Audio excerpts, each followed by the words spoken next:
नमस्कार फ्रेंड्स सबको। आज मैं जो 12वीं के संस्कृत के विद्यार्थी हैं उनके लिए मैं पूरा सिलेबस लेके आया हूं। पूरा कंप्लीट सिलेबस यहां पर मैं डिस्कस करूंगा कि आपको क्या पढ़ना होगा। आपका जो 2022 में जो पेपर होगा बोर्ड का 1 अप्रैल को आपका पेपर होने वाला है, उस पेपर में क्या आएगा वो सारा कुछ मैं आपको यहां पर बताऊंगा। मैंने पूरा अच्छे से विश्लेषण किया है, कंप्लीट पूरा मैटर आपका देखा है और फिर उसके बाद में मैं आपको यहां पर क्लियर करने वाला हूं। आपको कोई भी डाउट नहीं रहेगा, किसी भी तरह का आपका कोई सवाल नहीं रहेगा। तो अब बस तैयार हो जाइए, पूरा वीडियो देखना है क्योंकि एग्जाम देने से पहले आपको यह चीज अच्छे से समझनी होगी। क्योंकि बहुत सारी बार हम क्या करते हैं कि कुछ गलतियां हमसे रह जाती हैं, तो वो गलतियों की वजह से ही हमें बहुत सारा नुकसान उठाना पड़ता है। इसलिए आपको वो गलती नहीं हो, तो इस वीडियो में आपको सारी जो आपकी समस्याएं हैं, आपके जितने भी डाउट हैं, वो सब कुछ क्लियर आपके होने वाले हैं। क्योंकि पूरा सिलेबस मैंने यहां पर लिखा है, कंप्लीट पूरे सिलेबस की बात मैं करूंगा। यहां पर आपको क्या क्या पढ़ना होगा, कैसे पढ़ना होगा, वैसे हम चैनल पे आपको सारा कुछ दे रहे हैं, आप वहां से जाकर के देख सकते हैं। और पीडीएफ नोट्स आपको हमारे mobile application mission career classes पर पूरे मिल जाते हैं, वहां हमने फ्री में उपलब्ध करवा रखे हैं, आप वहां जाकर के देख सकते हो। देखिए, सबसे पहले तो मैं आपको बताता हूं कि जो नंबरिंग का डिवाइडेशन हो रखा है, यानी कौन सा टॉपिक कितने नंबर का है, उसी हिसाब से आपको तैयार करना है।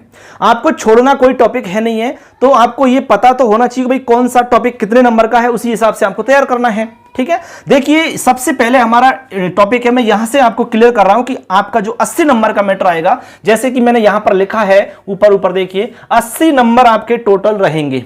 ठीक है, और जो पेपर होगा आपका वो होगा 2 घंटे 45 मिनट का, यानी कि पहले जो टाइम हमारा 3.25 घंटे हुआ करता था, उसमें टाइम को इस बार कम कर दिया गया है। ठीक है, और पेपर में भी कुछ संशोधन किया है, पेपर भी नए तरीका से आएगा इस बार। तो यहां पर आपका 2 घंटे 45 मिनट का समय आपका रहने वाला है, जो कि काफी है, आराम से पेपर हो जाएगा।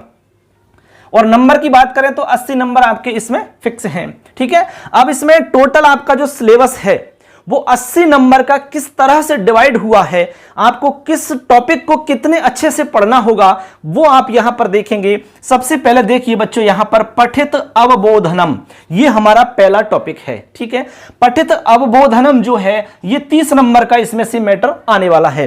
अब 30 नंबर जो है आपके, इसमें क्या क्या आएगा, ये पठित अवबोधन का मतलब है कि आपकी जो किताब है, ठीक है, आपकी जो किताब है उस किताब में जितने भी पाठ हैं, कितने पाठ हैं आपको पता होगा, 10 पाठ हैं टोटल आपके। इन 10 पाठों में से आपसे प्रश्न पूछे जाएंगे।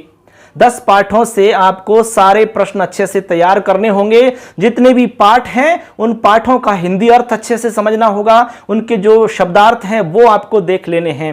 वैसे शब्दार्थ बहुत हैं, हमारे बहुत सारे स्टूडेंट का एक सवाल आ रहा है कि सर शब्दार्थ तो बहुत सारे हैं लेकिन इतने सारे याद नहीं कर सकते। तो बिल्कुल निश्चिंत रहें, मैं एक वीडियो लेकर आ रहा हूं कल या परसों में। केवल 2 दिन का समय और है मेरे पास, मैं 2 दिन में आपका जो भी मैटर रहेगा आप फटाफट कमेंट कर दीजिए, क्या आपको और समझना है, कौन सा टॉपिक आपके लिए कठिन लग रहा है, मैं उस पर वीडियो बना दूंगा। वैसे तो मैं अपनी तरफ से पूरा प्रयास कर रहा हूं, पूरा समय दे रहा हूं कि आपको मैं अच्छे से कुछ समझा पाऊं। ठीक है, तो पठित अवबोधन में पूरे के पूरे पाठ आपको पढ़ने होंगे, पूरे पाठ आपको समझने होंगे। ठीक है, देखिए तो ऐसे करके 10 पाठों को आपको पढ़ लेना है, समझ लेना है। चैनल पर सारे कुछ हमने यहां पर उपलब्ध करवा रखे हैं, हमारे चैनल पर जाइए, पूरा मैटर आपको मिल जाएगा, पूरे पाठ दिए हुए हैं, बिल्कुल टेंशन लेने की आवश्यकता नहीं है। तो देखो बच्चों, अब दूसरा टॉपिक हम समझते हैं। दूसरा जो टॉपिक है हमारा वो है संस्कृत साहित्य का इतिहास, यानी संस्कृत साहित्य के इतिहास से संबंधित आपके 10 प्रश्न पूछे जाएंगे। ठीक है, वैसे तो संस्कृत साहित्य का इतिहास काफी लंबा चौड़ा है, लेकिन हमने आपकी सुविधा के लिए, आपके अनुसार हमने बहुत ही मोस्ट इंपॉर्टेंट क्वेश्चन बनाए हैं। लगभग 100 प्रश्न हमने तैयार किए हैं, उनके हमने वीडियो अपलोड कर दिए हैं। और हमारा जो मोबाइल एप्लीकेशन है मिशन करियर क्लासेज, उस पर हमने इसके पीडीएफ नोट्स भी अपलोड कर दिए हैं, वहां से आप देख सकते हो, वीडियो अच्छे से समझ सकते हो। इसके अलावा एक वीडियो हमने सेपरेट वैदिक साहित्य का बनाया हुआ है, उसमें लगभग 105 के आसपास प्रश्न हैं। तो ये सारे प्रश्न यदि आप देख लेते हो तो हमें लगता है कि इनमें से बाहर आपका कोई सवाल नहीं आएगा। तो आप यदि ये सवाल पूरे सही करना चाहते हो तो हमारे दोनों वीडियो देखें, इसके अलावा पीडीएफ नोट्स आप देखें, आपका ये जो सवाल है गलत नहीं होगा। ठीक है, 10 नंबर पक्के हो सकते हैं आपके। ठीक, हम पूरा प्रयास कर रहे हैं इसमें। अब आगे है आपका छंदो अलंकार, यानी छंद और अलंकार से संबंधित हैं, यानी छंद और अलंकार के आपके जो सवाल आएंगे वो टोटल आएंगे आपके 10 नंबर की। 5 नंबर का छंद आएगा आपका और 5 नंबर का अलंकार आएगा। ठीक है, किस तरह से पूछे जाएंगे ये पूरी डिटेल मैंने यहां पर लिखी है। पूरे पेपर को मैं डिवाइड करूंगा 4 जगह बांट। अभी तो मैं ऑल ओवर पूरी पुस्तक का मैटर बता रहा हूं कि वो किस तरह से डिवाइड हुआ है। 80 नंबर का छंद अलंकार 10 नंबर के हो गए।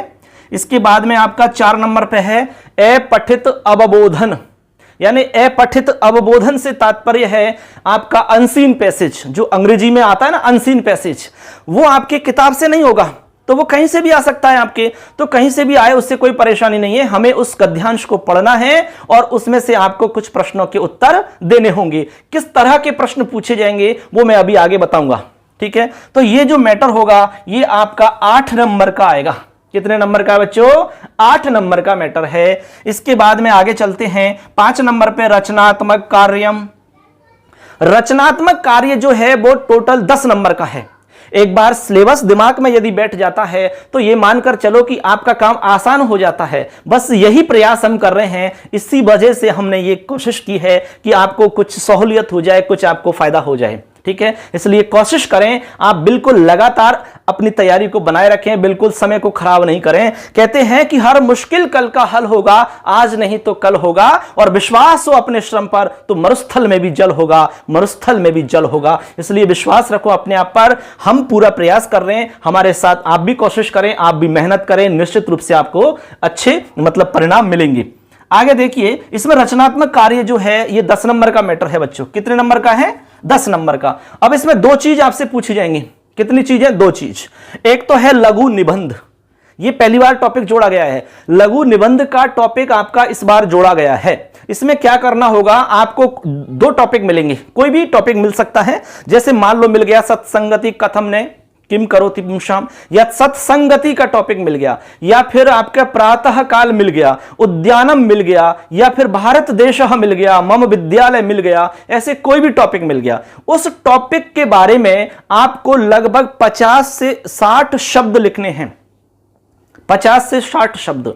अब 50 से 60 शब्द से तात्पर्य क्या है? लगभग आपको 7-8 लाइन तो लिखनी ही है।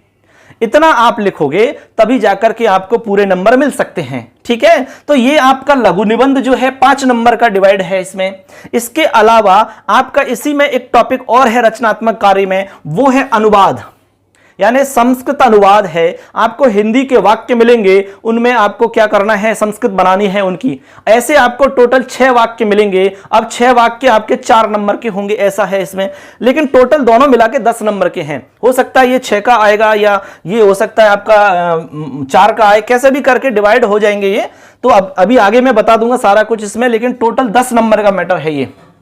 ठीक है, तो ये अनुवाद का भी मैं आपका एक वीडियो लेकर आ रहा हूं, अलग से सेपरेट वीडियो, जिसमें आपको मोस्ट इंपॉर्टेंट जो आपके एग्जाम के हिसाब से जो उदाहरण है, ठीक है, वो मैं आपको सॉल्व करवाऊंगा। लगभग 30-40 उदाहरण, हो सकता है कि उनमें से आपके सारे उदाहरण मिल जाएं। पूरा प्रयास रहेगा हमारा, हमें पूरा विश्वास है कि उनमें से आपको उदाहरण मिल जाएंगे। ठीक है, ऐसे। अब देखो बच्चों, लास्ट टॉपिक हम देखते हैं। लास्ट टॉपिक है आपके 6 नंबर पर व्याकरणम, यानी व्याकरण आपका जो मैटर आएगा वो आएगा 12 नंबर का। टोटल 12 नंबर की व्याकरण आने वाली है। अब व्याकरण में आपके 3 टॉपिक चलते हैं।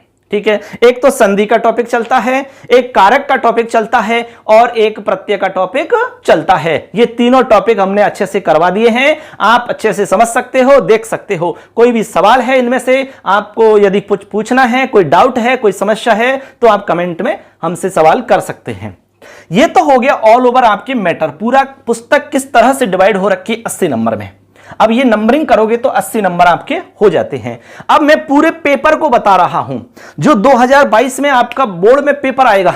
ठीक है, 1 तारीख 1 अप्रैल को जो आपकी एग्जाम होने वाली है, उसमें जैसा मैं बताऊंगा अभी उसी तरह से पेपर आपको मिलेगा। आप अच्छे से देख लेना, अच्छे से समझ लेना ये सारी बात। ठीक है, क्योंकि जैसे मैं बताता जाऊंगा उसी हिसाब से आपको पेपर मिलेगा, क्योंकि मैंने वही चीजें बताई हैं जो आपके पेपर में आने वाली हैं। क्योंकि मॉडल पेपर माध्यमिक शिक्षा बोर्ड की तरफ से पहले ही तैयार किया जा चुका है, उसी के अकॉर्डिंग पेपर बनेगा आपका, तो वो आपके दिमाग में फिट रहना चाहिए। ठीक है, कैसे कैसे सवाल आएंगे, कौन कौन से सवाल का क्या आपको जवाब लिखना होगा, वो समझ में आना बहुत जरूरी है। तो देखिए आपका जो पेपर है बच्चों, वो टोटल पेपर, मैं इसको एक बार मिटा देता हूं यहां से, जिसमें यहां थोड़ा सा मैं आपको लिख करके बता सकूंगा अच्छे से। देखिए यहां अपनी ये चीज क्लियर हो चुकी। अब मैं यहां पर जो भी इंपॉर्टेंट रहेगा मैं आपको यहां पर नोट डाउन करता रहूंगा उसको, ठीक है। देखिए अब देखो पूरा जो पेपर है हमारा, उस पेपर को यहां पर 4 भागों में डिवाइड किया गया है। यानी आपका जो पेपर है वो 4 भागों में आएगा। एक तो आएगा ए भाग, यानी पार्ट ए, उसके बाद में बे भाग आएगा, उसके बाद में से भाग आएगा, उसके बाद में दे भाग आएगा। कुल मिलाकर के आपके 4 हिस्से होंगे पूरे पेपर के। कितने हिस्से होंगे? 4 हिस्से। देखो मैंने इसी हिसाब से डिवाइड किया है पूरे पेपर को। यहां पर देखो भाग ए, ये जो भाग ए है आपका, ये 30 नंबर का आएगा। कितने नंबर का है बच्चों? 30 नंबर का। तो ये काफी इंपॉर्टेंट है आपका भाग ए, क्योंकि आपकी मुलाकात सबसे पहले इसी हिस्से से होगी। तो ये यदि अच्छा हो जाता है तो आपका दिमाग अच्छा हो जाएगा, आपको एक सकारात्मक पुनर्वलन मिलेगा जो कि आगे वाले पार्टों में आपकी सहायता करेगा, ठीक है। इसलिए ये वाला हिस्सा आपका बहुत अच्छा होना चाहिए, इसी के आधार पर आगे सारे अच्छे हो जाएंगे। तो 30 नंबर का आपका ए भाग आएगा। उसके बाद में बे वाला जो भाग है, पार्ट बे, ठीक है, वो आएगा 26 नंबर का। कितने नंबर का है? 26 नंबर का। आप इसी तरह से आप देखोगे वहां। उसके बाद में भाग से है, ये आपका 12 नंबर का आएगा। और लास्ट वाला भाग दे है, ये भी आपका 12 नंबर का होगा।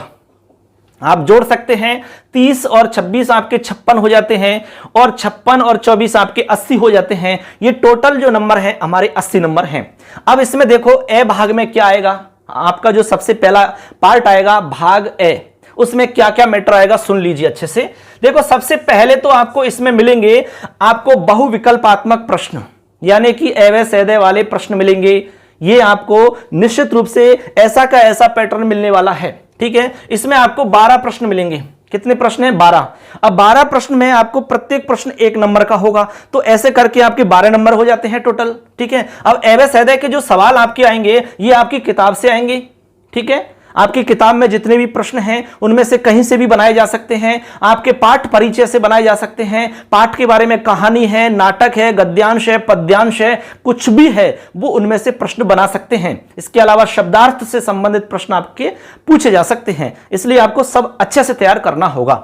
तो ये आपके 12 नंबर के प्रश्न हो जाते हैं एवे सैदे वाले, ठीक। उसके बाद में आगे चलते हैं, रिक्त स्थान वाले प्रश्न आएंगे बच्चों। रिक्त स्थान यानी कि आपको रिक्त स्थान दिया होगा, उसमें आपको भरना होगा, ठीक है। अब रिक्त स्थान वाले जो सवाल आपके आने हैं वो आएंगे व्याकरण से संबंधित। अब व्याकरण के आपके 3 ही टॉपिक हैं, तीनों टॉपिक में से आपसे किसी भी टॉपिक से रिलेटेड पूछे जा सकते हैं। संधि से संबंधित पूछा जा सकता है, प्रत्यय से संबंधित पूछा जा सकता है, और कारक से संबंधित पूछा जा सकता है। जैसे मान लो खाली स्थान दे दिया और आपसे कहा जाएगा कि भाई यहां पर कौन सी विभक्ति का प्रयोग होगा, ठीक है। जैसे मान लो उन्होंने खाली स्थान दे दिया और यहां पर परितः दे दिया, ठीक है, और या आगे आपका कोई वाक्य दे दिया, तो परितः के योग में कौन सी विभक्ति होती है ये आपको बताना होगा। अभिता के योग में कौन सी विभक्ति होती है ये आपको बताना होगा। कारक के नियमों के आधार पे आपसे पूछ सकते हैं। यदि प्रत्यय से संबंधित उनको पूछना होगा तो जैसे पठ दे दिया, उसके बाद में आपके यहां पर तुमुन दे दिया, ठीक है, और आगे आपसे पूछा जाएगा कि क्या बनेगा, ऐसे भी पूछ सकते हैं। वाक्य के रूप में भी पूछा जा सकता है, किसी भी रूप में सवाल पूछ सकते हैं, ठीक है। तो ये आपका जो रिक्त स्थान वाला होगा ये 6 नंबर का मैटर होगा बच्चों। कितने नंबर का है? 6 नंबर का, ठीक है। आगे चलते हैं, आगे है आपका 3 नंबर पे साहित्य से संबंधित प्रश्न, यानी संस्कृत साहित्य से संबंधित जो प्रश्न पूछे जाएंगे वो पूछे जाएंगे 10 प्रश्न, ठीक है। लगातार आपके एक साथ मिलेंगे पूरे के पूरे प्रश्न। पेपर में भी सेम इसी तरह से मिलेंगे जैसा मैं बता रहा हूं आपको यहां पर। इसीलिए तो मैंने यहां पर ये इतनी कोशिश की है कि आपको बोर्ड के पेपर में कोई प्रॉब्लम नहीं आए, आपकी समस्या का समाधान हो जाए। पहले से ही दिमाग में आपको बोर्ड का पेपर छपा हुआ रहेगा, तो आपको बिल्कुल दिक्कत नहीं आएगी। जैसा हम बता रहे हैं वैसा का वैसा पेपर आपको मिलेगा 1 तारीख को, ठीक है। देखिए तो यहां पर आप देखेंगे संस्कृत साहित्य के 10 प्रश्न आपको मिलेंगे। अब 10 प्रश्न के लिए हमने कहा कि आपको हमने 3 वीडियो डाले हैं, तीनों देख लीजिए, और आपको पीडीएफ नोट्स भी हमने डाल दिए हैं, उनको देख लीजिए, आपके बिल्कुल एक भी गलत नहीं होगा। चलो आगे देखते हैं। आगे इसमें है आपका सूत्रोल्लेख पूर्वक विभक्ति निर्देशम, यानी आपको इस तरह के सवाल आएंगे 2 नंबर के। इसमें क्या होगा, कोई भी उदाहरण दिया जाएगा, ठीक है। जैसे हमने कहा कि विद्यालयम परितः वृक्षाः सन्ति, ठीक है। अब यहां पर विद्यालयम पे अंडरलाइन कर दी। आपसे पूछा जा रहा है कि यहां पर सूत्र का उल्लेख करते हुए आपको विभक्ति का निर्देश करना है, ठीक है, यानी आपको यहां पर सूत्र का उल्लेख भी करना है कि कौन सा सूत्र लगेगा। इसके अलावा आपको विभक्ति भी बतानी है कि कौन सी विभक्ति का प्रयोग हुआ है। ये दोनों चीजें आपको बतानी होंगी, तभी जाकर के आप 2 नंबर पक्के कर सकते हो बच्चों। तो 2 नंबर का मैटर है। एक भी नंबर काफी महत्वपूर्ण माना जाता है, बूंद बूंद से घड़ा भरता है, इसलिए हर नंबर की कीमत होती है, चाहे आधा ही क्यों ना हो, हर नंबर आपके लिए कीमती है। ठीक है, तो इस तरह से आपका ये ए भाग पूरा हो जाएगा। ए भाग में केवल यही सवाल मिलेंगे, बस आप बोर्ड के पेपर में यही सवाल देखोगे, इसके अलावा कोई सवाल नहीं मिलेगा। ठीक है, अब चलते हैं आगे। ठीक, देखिए अगला हम पार्ट में प्रवेश कर जाएंगे, भाग बे, यानी कि बे भाग में हम प्रवेश कर जाएंगे। अब बे भाग के अंदर आपके बहुत सारे प्रश्न मिलेंगे आपको। ठीक है, अब उनमें देखते हैं। सबसे पहले एक प्रश्न आएगा आपका छंद से संबंधित। छंद से संबंधित जो प्रश्न होगा उसमें आपको पूछा जाएगा लक्षण और उदाहरण। जैसे कोई भी छंद दे दिया, आपसे कहा जाएगा कि निम्नलिखित छंदों के आपको लक्षण उदाहरण लिखने हैं। आपको जैसे कि वसंत तिलका दे दिया, ठीक है, शिखरणी दे दिया, आपको अनुष्टुप दे दिया, जो भी आपके सिलेबस में चलते हैं उनमें से आपको कोई आ जाएगा। ठीक है, तो यहां पर आपको लक्षण लिखना है, लक्षण आपका फिक्स है वो ही लिखना है। इसके बाद में उदाहरण आप कोई भी लिख सकते हो। बच्चे बहुत सारे कह रहे हैं कि सर हम उदाहरण जो हमने पहले याद किया वो लिख दें क्या, हमारी किताब में दिया वो लिख दें क्या। अरे कहीं से भी लिखो ना आप, उदाहरण इसी का होना चाहिए जो आपसे पूछा जा रहा है, कोई प्रॉब्लम नहीं है, उदाहरण कहीं से भी लिखो आप। ठीक है, लेकिन बहुत सारे बच्चे एक सवाल और कर सकते हैं, दिमाग में एक सवाल और हो सकता है कि सर क्या हम श्लोक का केवल आधा अंश लिख दें या एक लाइन लिख दें तो काम चल जाएगा क्या? काम चल सकता है। ये इमरजेंसी केस में जब आपको नहीं आ रहा है, मान लो कि एक ही लाइन याद है तो एक लाइन से भी काम चल सकता है। ठीक है, लेकिन अब डिपेंड करता है कॉपी चेक करने वाले के ऊपर। ठीक है, वो नंबर पूरे देता है कि नहीं देता है। आपको एक नंबर एक लाइन के अंदर ही सब कुछ आपको समझाना होगा। आप उसमें आप अंडरलाइन करके बताएं, उसमें आप गणचिन्ह लगा के बताएं, उसमें गण बताएं, आप कौन कौन से गण बन रहे हैं, उसके बाद में छंद का नाम बताएं। ये सारी डिटेल आप बताओगे तो चेक करने वाला भी सोचेगा कि बच्चे को सब कुछ आता है, कोई प्रॉब्लम नहीं है। ठीक है, तो आपको नंबर मिल सकते हैं। और वैसे तो पूरा आप उदाहरण पूछ रहे हैं तो पूरा श्लोक लिखोगे तो नंबर वैसे ही मिलने वाले होते हैं, कोई दिक्कत नहीं है। लेकिन मान लो कि आपको नहीं आ रहा है पूरा श्लोक, तो आप आधे श्लोक को लिखकर भी नंबर प्राप्त कर सकते हो, कोई प्रॉब्लम नहीं है। ठीक है, आगे देखिए। आगे इसमें एक सवाल और आता है आपका छंद से संबंधित। इसमें देखो, गण चिन्ह प्रदर्शयन नामोल्लेखम, यानी गण चिन्ह प्रदर्शित करते हुए नाम उल्लेख करना है। जैसे कोई भी पंक्ति आ जाएगी, जैसे त्वमेव माता च पिता त्वमेव, जैसे ये पंक्ति आ गई। अब क्या करना है, इस पंक्ति में आपको गण चिन्ह लगाने हैं। ठीक है, गण चिन्ह लगाना आता होगा आपको। उसके बाद में आपको गण चिन्हों के आधार पे आपको छंद का नाम बताना होगा। इस तरह का सवाल आएगा, ये 2 नंबर का सवाल आएगा। ठीक है, ये 2-2 नंबर के सवाल हैं। आगे चलते हैं। इसी तरह से अलंकार का सवाल पूछा जाएगा। अलंकार में भी आपको लक्षण उदाहरण पूछे जाएंगे। कोई भी अलंकार आपके लिए पूछा जा सकता है, जैसे कि हम पूछ लिया रूपक है, उत्प्रेक्षा है, आपसे अनुष्टुप पूछ लिया, कहा कि इसका लक्षण भी लिखो, उदाहरण भी लिखो। ठीक है, जो लक्षण आपने याद किया उसको लिखना है, उदाहरण कोई भी लिख सकते हो, कोई प्रॉब्लम नहीं है। ठीक है, ऐसे ही आपका अगला सवाल आएगा, इसमें अलंकार नामोल्लेखम, कोई भी एक लाइन आएगी उसमें अलंकार बताना होगा कि कौन सा अलंकार है इसमें। इस तरह का सवाल भी पूछा जा सकता है। ठीक है, ऐसे आगे चलते हैं। आगे इसमें आएंगे आपको प्रश्न। अब इसी में आपसे प्रश्न भी पूछे जाएंगे। अब प्रश्न जो होंगे वो 2 नंबर के होंगे, किससे रिलेटेड होंगे, छंद और अलंकार से संबंधित प्रश्न होंगे। ठीक है, यानी कि आपके लक्षण में से कोई सवाल बन सकता है। इसके अलावा कोई गण पूछा जा सकता है कि बताओ 3 लघु किस में आते हैं, 3 आपके गुरु किस में आते हैं। ठीक है, ऐसे कोई भी सवाल पूछा जा सकता है। ठीक है, गण कितने होते हैं। ठीक है, कोई नाम दे दिया, मान लो जैसे कि दे दिया कि लखन। ठीक है, इसमें बता कौन सा गण बन रहा है। जैसे नाम दे दिया, मान लो कोई भी रामलाल, कौन सा गण बन रहा है। कैसे भी पूछ सकते हैं, आपसे सवाल पूछना है, किसी भी तरह से किया जा सकता है। ठीक है, तो यहां पर छंद अलंकार से संबंधित ही प्रश्न पूछे जाएंगे। ठीक है, आगे चलते हैं। आगे आपका बहुत ही मोस्ट इंपॉर्टेंट है अन्वय।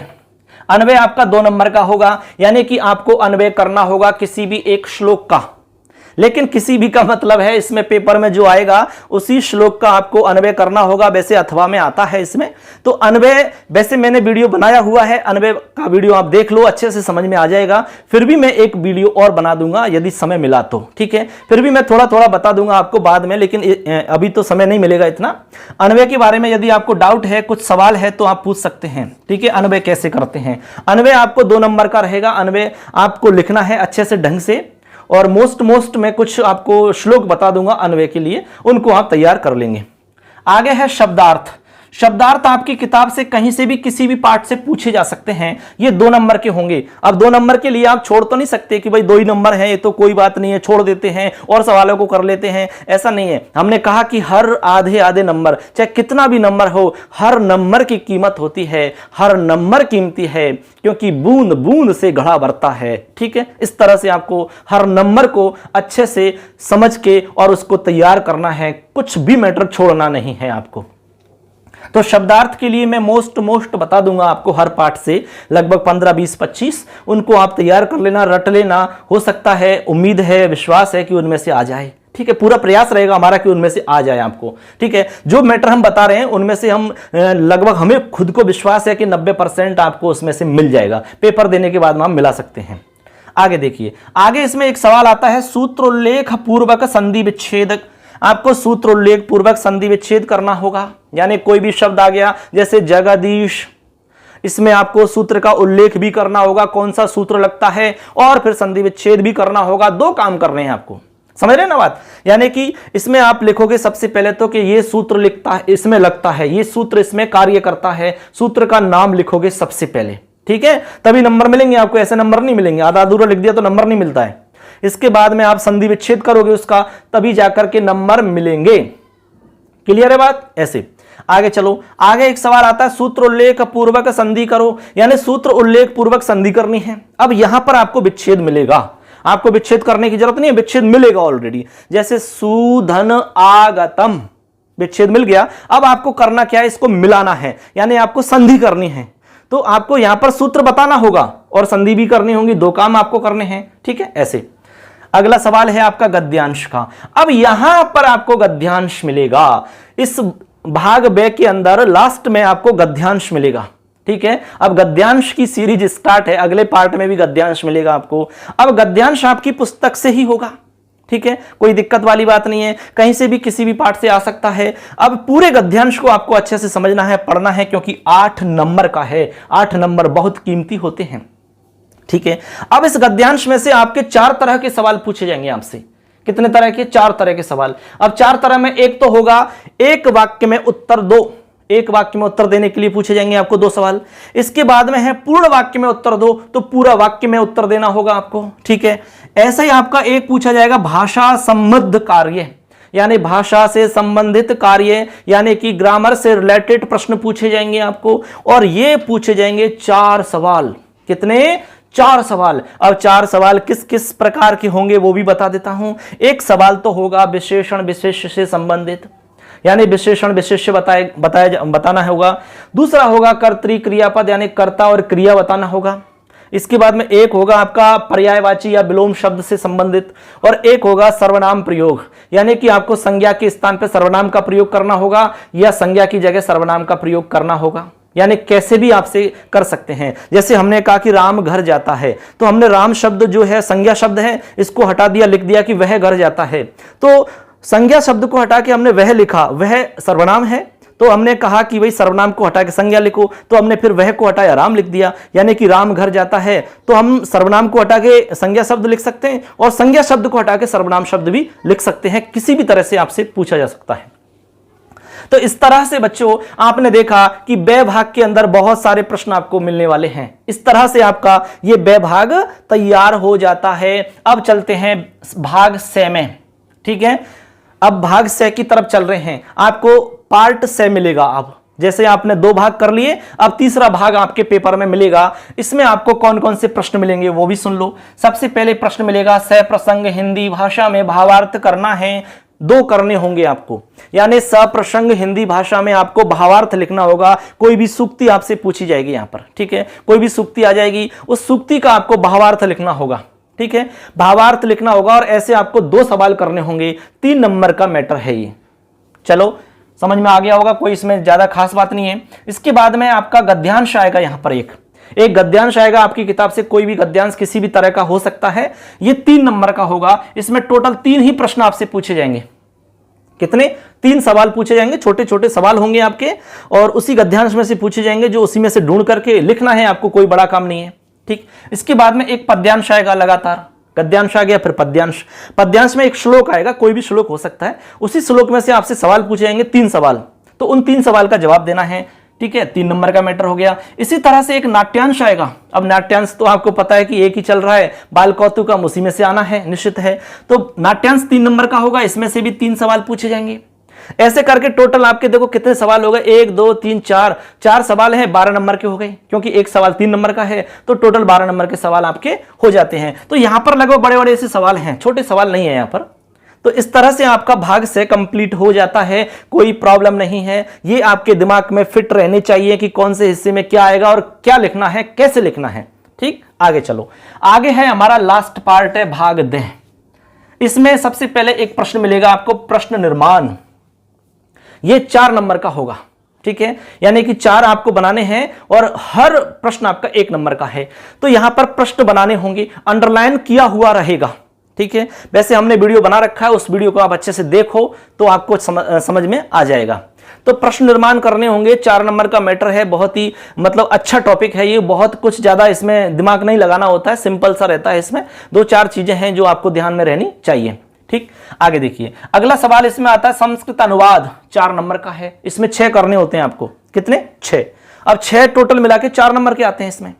अब देखो संस्कृत अनुवाद में आपको कारक के नियम याद होने चाहिए, शब्द रूप धातु रूप आपको आने चाहिए। वैसे मैं आपको मोस्ट इंपॉर्टेंट यहां बता दूंगा आपके लिए, एग्जाम के हिसाब से लगभग 15 20 25 उनमें से आ सकता है। ठीक, आगे अगला सवाल इसमें आएगा आपका, लास्ट सवाल है लघु निबंध लिखने के लिए। ये 4 नंबर का सवाल होगा। कितने नंबर का है? 4 नंबर का। इसमें आपको 2 मिलेंगे अथवा में, यानी कि एक जैसे मिल गया आपका प्रातःकाल, अथवा में लिखा हुआ रहेगा आपके मम विद्यालय। इनमें से कोई भी एक करना होगा और लिखना होगा 50 से 60 शब्दों में।